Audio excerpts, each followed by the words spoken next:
For some particular reason, Russia, quite possibly to significantly annoy former President Trump, to strategically shake up the Western alliance, and to genuinely boost the morale of its patriotic citizens, has deliberately released General Gerasimov into the public eye, making him a prominent figure once again.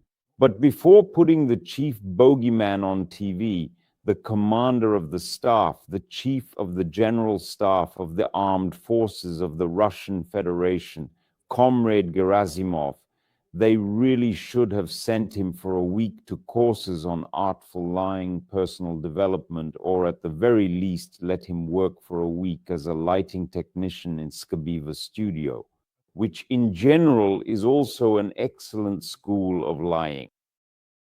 Because a Russian commander shouldn't look as helpless and comical as Gerasimov does, nor lie the way he does. It's clear that the level of war planning demonstrated by the general staff could easily be handled even by Zverev and Kirkorov, and they would look much better in the general staff's offices.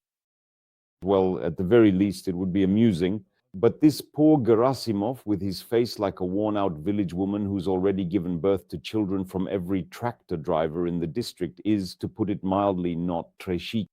Even Russian war correspondents are laughing at Gerasimov's lies about the successes of the Russian army.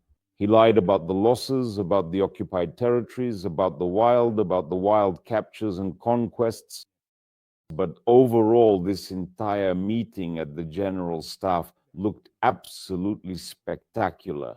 It resembled a gathering of pickpockets, window thieves, chloroformers, and other crooks who had come together to tally up the number of stolen suitcases, swiped bracelets, and pilfered galoshes.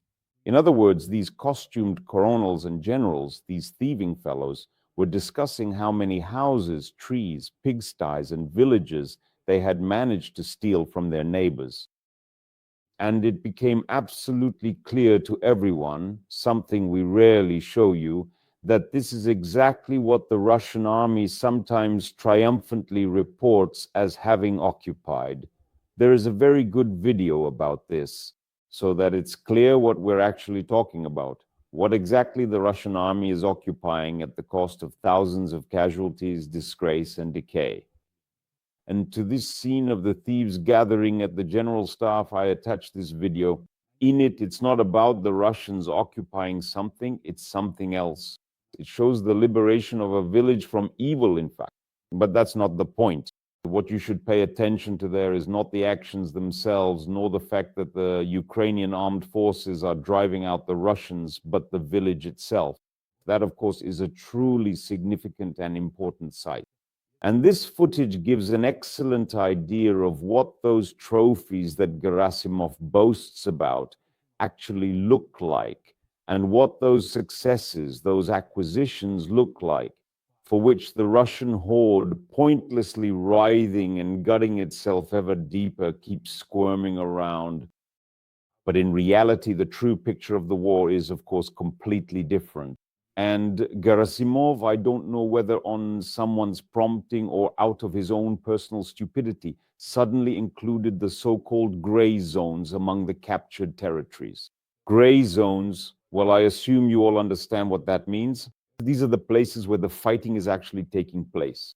These are empty, scorched stretches of land 10, 15, even 20 kilometers wide, where Uncle Madyar's drones reign and where there is only death.